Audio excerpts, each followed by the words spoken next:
자, 문제 21번 보겠습니다. 다음 중 유형자산에 관한 설명으로 올바르지 않은 것은 1번 유형자산은 회사의 재화의 생산, 용익의 제공, 타인에 대한 임대 또는 자체적으로 사용할 목적으로 보유하는 자산, 사용 목적으로 갖고 있는 자산이 유형자산이죠. 자, 2번 유형자산은 물리적 형태가 있는 자산입니다. 물리적 형태가 없으면 무형자산이 되죠. 3번 유형자산의 인식 시점 이후 측정 방법으로 원가 모형과 재평가 모형 중 하나를 선택할 수 있다. 맞습니다. 4번 유형자산 항목 중 건설 중인 자산은 시간이 경과함에 따라서 가치가 감소하므로 감가상각을 한다. 정답 4번이네요. 건설 중인 자산, 아직 완성이 안 된 거예요. 이 유형자산은 사용 목적이고 감가상각비라는 형태로서 비용 처리가 된다. 그 감가상각비가 바로 수익비용 대응 원칙으로 발생되는 애들이거든요. 그러니까 해당되는 유형자산을 사용하면서 수익 창출되고 그 취득원가에 대한 것들을 사용기간에 걸쳐서 비용 처리하는 게 감가상각비입니다. 근데 건설 중인 자산은 아직 완성이 안 된 거예요. 사용 못하는 겁니다. 그럼 수익 창출을 못하잖아요. 당연히 감가상각하지 않습니다. 정답 4번입니다. 22번 3일은 X1년 10월 1일 기계를 10만원에 취득했다.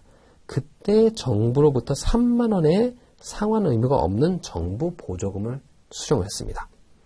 그러면 실제 회사 돈 들어간 거는 7만원이죠. 7만원. 자, 3일은 기계에 대해서 내용에서 3년, 잔존가치 만원, 정액법으로 생각한다. X2년도에 인식할 감가상각비를 물어보고 있네요.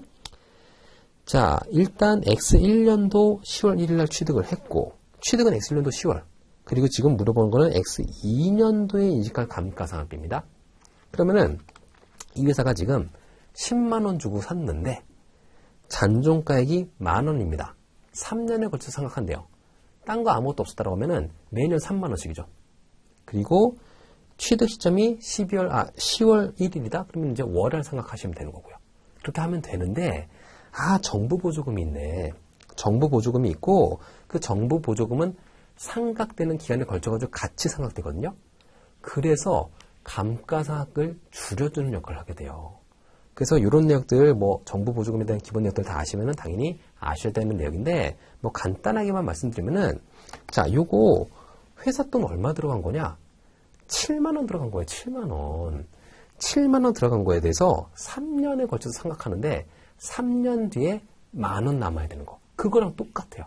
똑같습니다. 결국 정부 보조금도 상각이 되면서 감가상각비에서 차감되게 되거든요. 그래서 결론은 7만원짜리 3년 동안 상각한다. 3년 뒤에 만원 남는다. 그 내역과 똑같습니다. 즉 1년에 2만원씩 상각되면 돼요. 2만원씩. 정답은 2번입니다. 정부 보조금에 대한 기본 내역들을 아시면 다 아실 수 있는 문제예요.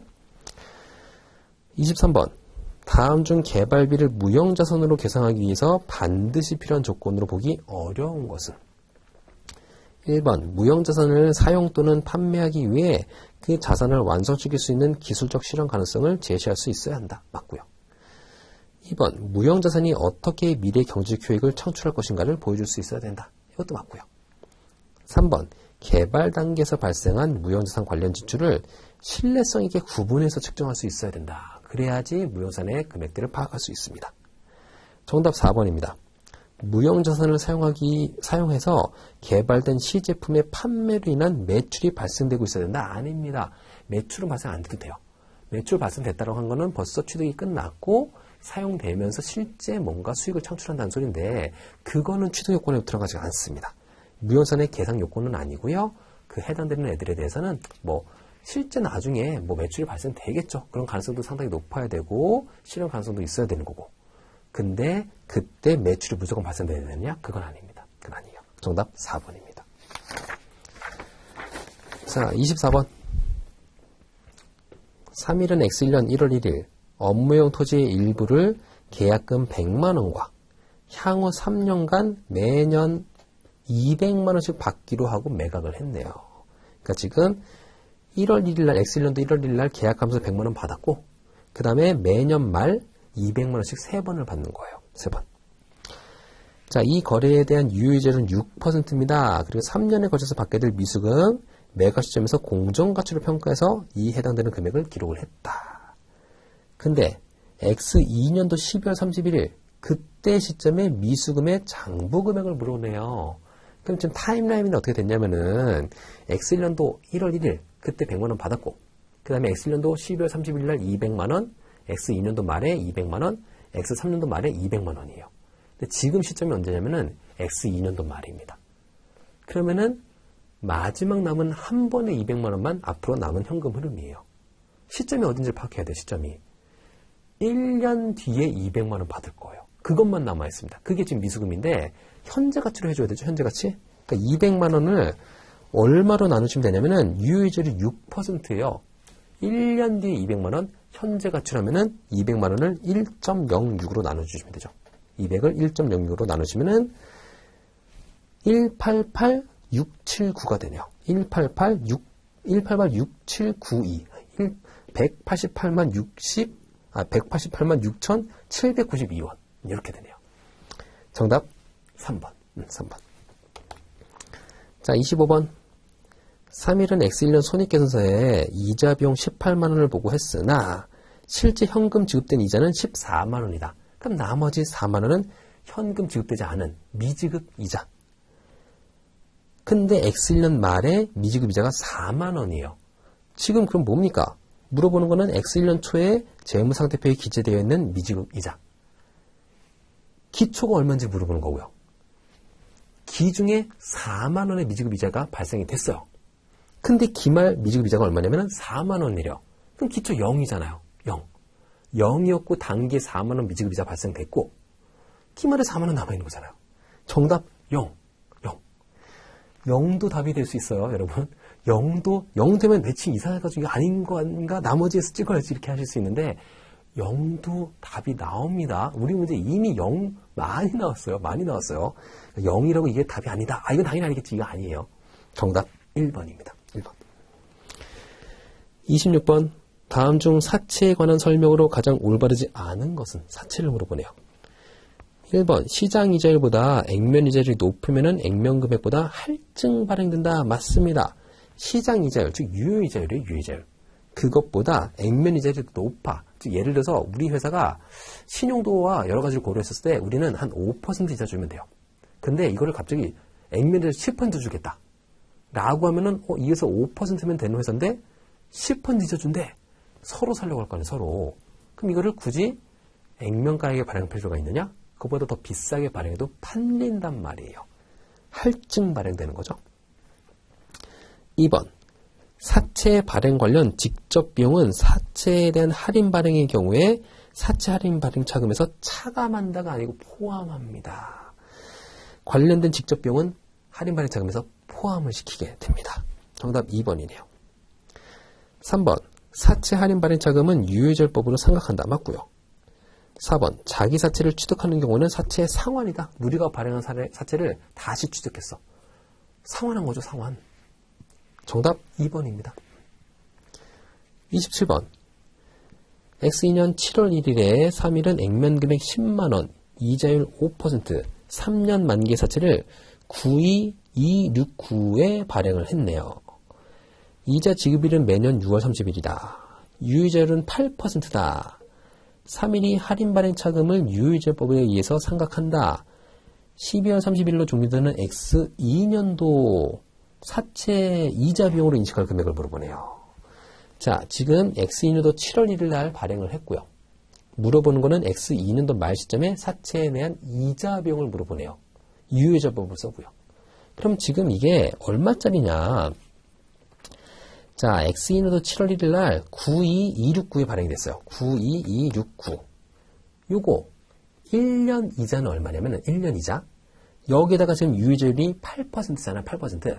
곱하기 0.8 해보세요. 0.08이죠. 0.08 곱하기 0.08. 1년 이자가 7381입니다. 7381.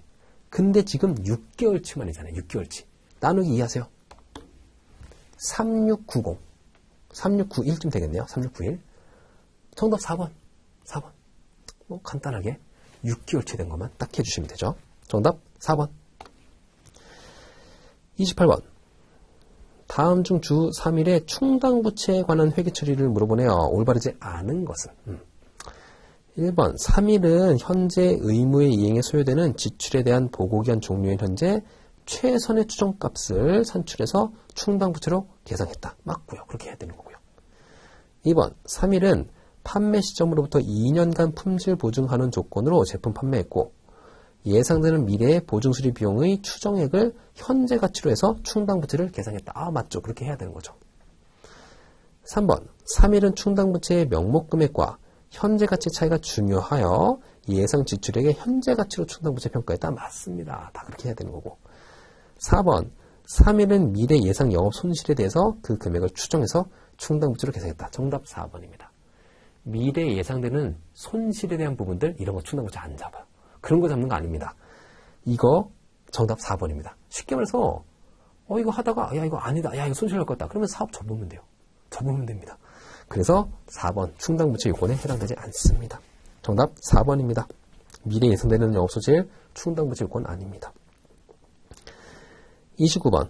다음 중 반품 가능 판매에 대한 설명으로 올바르지 않은 것은 1번. 환불 충당부채를 결제할 때 고객에게서 제품을 회수할 기업의 권리는 별도의 자산으로 인식하지 않는다네요. 아닙니다. 정답 1번입니다.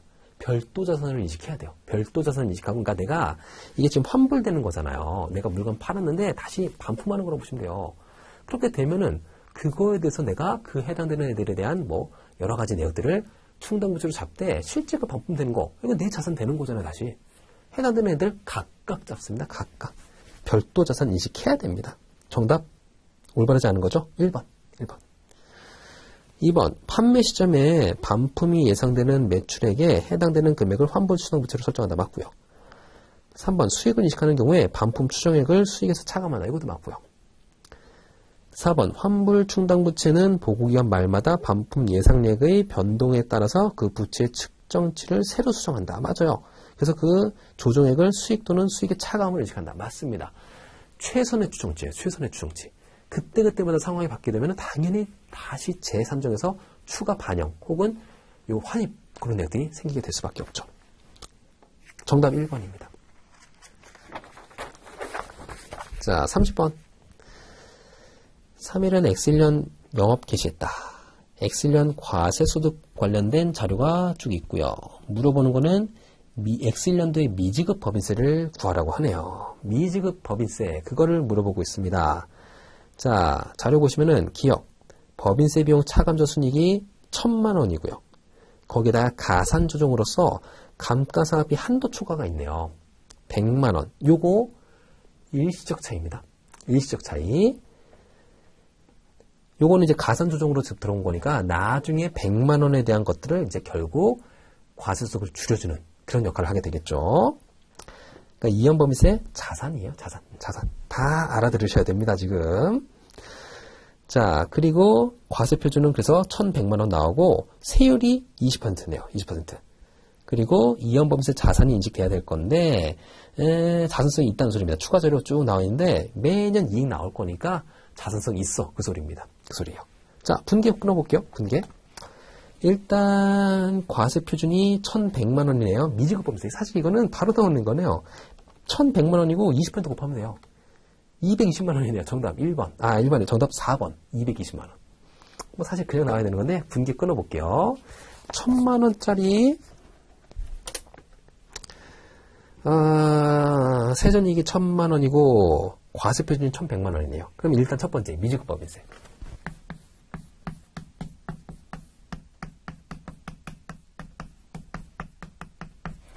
1,100만 원의 과세표준이에요. 거기다 20%, 220만 원. 첫 번째 미지급 법인세 먼저 하시고 그 다음에 이연법인세 자산부채를 계산해라. 봤더니 가산조정으로 100만 원이 있죠. 나중에 과세표준을 줄여주는 얘는 일시적 차이입니다. 100만 원인데 세율은 20%. 그러니까 20만 원이죠. 이연자산, 이연법인세 자산인데 이연자산이라고 쓸게요. 20만 원이죠. 20만 원. 나머지에 대한 부분들 차이가 바로 법인세 비용이죠. 200만 원. 우리 문제는 지금 이거 물어보고 있죠. 미지급 법인세 220만 원. 이거 물어볼 수도 있고요. 문제에서 이거 물어볼 수도 있고요. 요거 물어볼 수도 있고요. 요거 물어볼 수도 있습니다. 뭘 물어볼지 몰라요. 뭘 물어볼지 모르는데 우리는 일단 요거를 물어보고 있네요. 220만 원이 정답입니다. 정답 4번. 31번. 3일의 자본금은 다음과 같이 구성되어 있다. 단기에 배당 가능한 금액 500만 원을 모두 배당했대요. 모두. 보통주와 우선주에 대한 배당금을 각각 물어보네요. 자, 일단 우선주를 먼저 계산해야 되죠. 우선주가 우선권이 있거든요. 우선권. 자, 니은 우선주 4,000주를 발행했는데 액면금액 5,000원입니다. 그리고 비누적적, 비참가적이다. 한 주당 액면금액의 10%를 배당하기로 했다.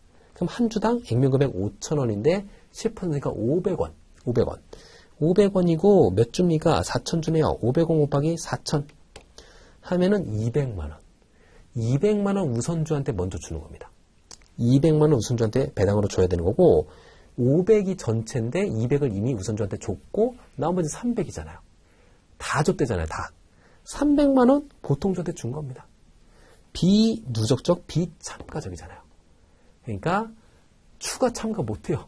우선주가 300만원에 대해서 추가 더 참가 못합니다. 그래서 보통주한테 300만원 배당 줘야 되고 우선주한테 200만원 주는 거네요. 정답 3번. 32번. 다음 조건을 만족하는 계정 과목으로 올바르게 짝지어진 것은 첫 번째, 자본의 차감 계정이다. 두 번째, 자본금이나 자본잉여금이 아니네요. 세 번째, 자본거래에 해당되나 최종 납입된 자본은 아니다. 라는 조건들을 만족하는 계정 과목. 보시면은 감자차손. 첫 번째 감자차손 차감 계정이니까 주식 발행 할인 자금. 정답이 2번입니다. 자, 거기서 뭐 1번 뭐 미교부 주식 배당에 대한 것들은 이거는 아직 이건 자본 차감 계정이 아니죠. 매도 가능성 평가익도 아니고요. 다음 3번 자기 주식은 차감 계정이긴 한데요. 매도 가능성 평가 손실에 대한 부분들 요거는 이제 뭐 기타 포괄 쪽에 가는 거죠. 기타 포괄 쪽에 가는 거. 그리고, 지분법 자본 변동, 이것도 아닙니다. 이것도 이제 차감 계정으로 가는 게 아니고, 다 아니네요. 정답 2번이네요. 2번. 감자차손과 주식 할인 발행 차감. 차감 계정이고요. 자본금도 아니고, 자본이익금도 아니고요. 정답 2번입니다. 자본의 그 구성 내역들을 이제 알아야 하는 거죠. 구성 내역들을. 자, 그 다음에 33번. 다음 중 손익계산서를 작성할 때 구분 계산의 원칙에 따라 영업이익의 계산 과정에 포함되는 항목을 물어보네요. 영업이익에 포함되는 것들, 즉 영업수익, 영업비용, 요거에 대한 내역들이죠. 1번 이자비용, 이자비용은 영업 외적인 요소입니다. 영업 외 비용에 들어갑니다. 2번 기부금 영업 외적인 비용입니다. 그러니까 기부금 영업적인 요소가 아니잖아요. 영업으로 뭔가 기부금 내는 게 아니고 좋은 일 하려고 내는 거예요. 좋은 일 하려고 내는 거지만 사업과는 무관하거든요. 이거 영업 외 비용입니다. 3번 유효선 처분이 회사가 유효선을 사고 파는 게 주업이 아니잖아요. 이것도 영업 외적인 요소입니다. 정답은 4번입니다. 접대비. 접대비는 영업 비용입니다. 접대비 이게 어감이 안 좋아서 그렇지 내가 사업할 때 여러 가지 이유로 인해서 접대 같은 거 할 수 있잖아요. 영업을 위해서 접대하는 거거든요. 영업비용입니다. 영업비용. 접대비는 영업비용이고 기부금은 영업 외 비용이에요. 이런 것들 헷갈려 하실 수 있는데 접대비가 영업비용이고 기부금은 영업 외 비용이다. 정답 4번. 34번. 다음 자료에 의하여 법인세 비용 차감 전 순이익을 구하라. 자, 법인세 비용 차감 전 순이익, 손익계산서의 어디 단계인지를 알아주셔야 되는 거고요. 일단 봤더니 영업이익이 있어요. 영업이익부터 시작하면 되는 거죠. 80만 원. 그 다음에 유형자산 처분 손실이 2만 원이 있는데 유형자산 처분이익. 지금 물어보는 건 뭐냐면은 법인세 비용 차감 전 순이익을 물어보거든요. 그러니까 영업 외적인 수익 비용도 가감이 돼야 됩니다. 그러니까 80만 원 영업이익에서 유형자산 처분 손실 2만 원이 있네요. 빼기 2만 원 해주시면 돼요. 그 다음에 법인세 비용이 있는데 이거는 그 영업 세전이익 그 밑에 나오는 거잖아요. 밑에. 법인세 비용은 고려하시면 안 되고요. 왜냐면 지금 물어보는 게 법인세 비용 차감 전 순이익을 물어보는 거니까. 기부금 영업 외적인 비용인데 당연히 법인세 비용 차감 전 순이익 그 위에 있습니다. 영업 외 비용이에요. 이것도 고려해 주셔야 됩니다. 기부금 5만 원 빼주셔야 되죠. 빼주셔야 되고요. 그 다음에 광고 선전비가 있는데 광고 선전비 영업비용이에요. 영업비용. 그래서 이미 이 20만 원은 영업이익단에 반영이 된 겁니다. 그러니까 영업이익에서 영업수익, 영업비용 요거잖아요. 그걸 뺀 게 영업이익이고 그 영업비용에 광고 선전비가 들어가 있습니다. 반영이 이미 된 거예요. 영업이익 80만 원에. 요거는 고려할 필요가 없죠. 고려할 필요가 없고 외화 환산이익을 나오네. 외화 환산이익 이것도 영업 외적인 수익이잖아요. 영업 외적인 수익. 6만 원이니까 플러스 영업 외 이익이죠. 영업의 수익. 6만 원 더해 주시면 돼요. 6만 원 더해 주시고요. 접대비 영업비용입니다. 영업비용 고려하실 필요가 없어요. 시작을 영업이익으로 시작하고 있으니까 지금. 배당금 지급액은 그 이후에 나오는 겁니다. 그 이후 단에서 나온 거. 다 고려할 필요 없네요. 정답 79만 원. 79만 원. 바로 계산기로 이게 손익계산서의 구조가 머릿속에 다 있어야 되고 요게 어디서 시작했는지 우리 지금 영업이익에서 시작하는 겁니다. 나머지 영업 외적인 요소들을 고려하면은 법인세 비용 차감 전 순이익이 나오거든요. 그거 그대로 가시면 됩니다. 정답 3번. 자, 35번. 다음은 주 3일이 X1년 회계 연도 중 인식한 수익에 대한 내용이다. X1 회계 연도의 회계 감사 시 지적사항이 될 그런 내용들을 물어보네요. 1번, 3일은 장기 용역 매출을 진행 기준으로 적용해서 수익을 인식했고 단기 용역 매출은 완성 기준이다. 아, 정답 1번이네요. 용역은 뭐 장단기 구분 안 하고 용역은 진행 기준입니다. 용역에 대한 제공은 진행 기준으로 한다. 정답 1번이네요. 2번, 3일은 로열티 수익을 관련된 계약의 경질 실질을 반영해서 발생주에 따라서 인식했다. 맞죠? 그렇게 해야 되는 거고. 3번, 3일은 매출 에너지와 매출 할인, 매출 환입 이거를 수익에서 차감했다. 삼총사죠, 삼총사. 매출에서 차감하는 삼총사. 그 세 가지가 나와 있고요. 4번, 상품권을 판매하는 시점에서는 선수금. 그랬다가 그 상품권을 회수하는 시점에서 수익을 인식한다. 맞습니다. 정답 1번입니다. 36번. 다음은 X1년 1월에 사업을 개시했대요. 위탁 판매 방식 및 시용 판매 방식으로 영업을 하는 3일의 X1년 거래 내역이다. 3일이 매출을 인식해야 될 그 시점을 물어보네요. 시용 판매에 대한 것들. 그래서 보시면은 X1년도에 위탁했다. 상품 110개 적송했다. 적송 그냥 한 거고요. 아직까지 수익 인식 안 되는 거죠. 자, 4월 1일 날 그 용사는 상품 10개를 마포에 시용 판매를 했다. 그 다음에 7월 1일 그 시용품 10개에 대해서 매입 의사를 표시했다. 이때 되는 거지. 이때 매입 의사. 그러니까 내가 써보고 마음에 드시면 사세요. 이거거든요. 시용 판매해서 간 다음에 이거 괜찮네요. 쓸게요. 매입 의사를 표시했다. 이때 수익 잡는 거예요. 이때. 7월 1일이네요. 정답 3번 7월 1일. 37번. 3일은 X1년 7월 1일 용산은행에 정기예금 1,000만원 예치했고요. 이자율 10%. 만기는 X2년도 6월 30일이네요. 1년짜리네요. 1년짜리. 만기의 이자 및 원금을 수령하는 조건. 그리고 X1년도에 인식한 이자 수익을 물어보네요. 이자 수익. 자, 지금 7월 1일입니다. 1,000만원, 이자율은 10%. 그러면은 전체 이자, 1년 이자가 1억이네요. 1억. 1억에다가 10% 1,000만원이네요. 1억에 10% 1,000만원을 받아야 되는데 그건 1년치. 근데 지금 7월 1일이니까 6개월치잖아요. 6개월치. 절반이네요. 1,000만원의 절반 500만원. 500만원 X1년도에 이자로 인식하시면 됩니다. 그 뒤에 가로 나오고 세금에 대한 부분들 함정입니다. 함정. 지금 물어보는 게 이자 수익을 물어보는 거지 세금에 대한 것들 뭐 세후로 뭐 하는 거 아니에요. 세후로 하는 거 아닙니다. 이건 함정입니다. 함정. 정답 3번 500만원. 38번.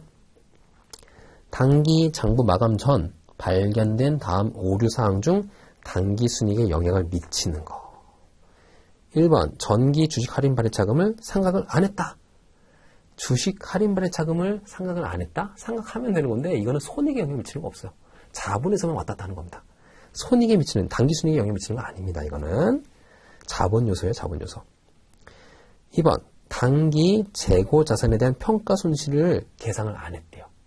그러면 평가 손실에 대한 부분들이 잡혀야 되는 게 맞는 건데 그 평가 손실에 대한 것들은 매출원가로 가죠. 즉 손익단에 반영이 돼야 되는 건데 그걸 안 했대요.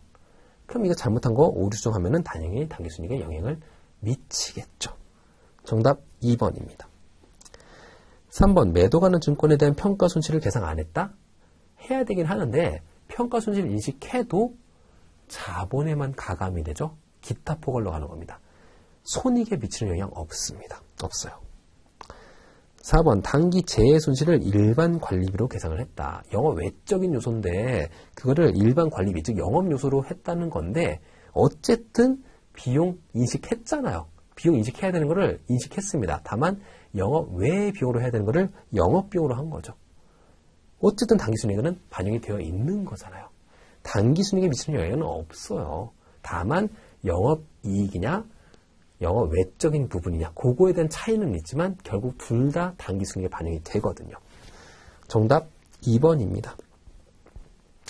39번 다음 중 영업활동 현금 흐름의 항목으로 올바르지 않은 것은 1번 용역의 제공에 따른 현금 유입, 영업활동이죠. 2번 종업원과 관련돼서 직간접적으로 발생되는 현금 유출, 영업이죠. 3번 법인세 납부 또는 환급, 이거 영업적인 요소입니다. 세금에 대한 거 영업적인 요소로 봐주셔야 돼요. 4번 배당금의 지급에 따른 현금 유출, 요거는 재무적인 요소죠. 재무활동 현금 흐름입니다. 정답 4번입니다. 마지막 40번 다음 중 현금의 유입과 유출이 없는 거래가 아닌 것은 현금 유출이 없는 거래가 아닌 것은 있네요. 자, 1번 유효자산의 취득 현금 거래잖아요. 이거 현금 거래 혹은 현금 거래가 아니더라도 이거 미지급 해당되는 애들 반영이 되는 겁니다. 이건 뭐 정답이 1번이네요. 2번 유용자산의 현물 출자, 유용자산을 출자하면서 자본으로서 주식을 받는 거죠. 현물 출자, 이거는 현금 왔다 갔다 안 합니다. 왔다 갔다 안 해요. 3번 전환사채의 전환, 사채로 있는 게 주식으로 전환되는 겁니다. 현금 왔다 갔다 하는 거래가 아닙니다. 4번 주식 배당을 줘야 되는데 현금 준 게 아니고 주식으로 줬어. 이것도 현금 왔다 갔다 하는 거래가 아닙니다. 그래서 이게 유용자산 취득에 된 거 물론 미지급으로 할 수도 있긴 한데 요거에 가장 가까운 거는 이게 유용자산 취득하면서 현금 줄 수도 있는 거고 현금 거래에 포함될 수 있는 항목이에요. 나머지 세 가지는 전부 다 현금 거래가 아닙니다. 현금 거래가 아니에요. 정답은 1번으로 봐주시면 됩니다. 자, 이렇게 해서 일단은 이 기출문제에 대한 풀이를 한번 마무리해 봤습니다.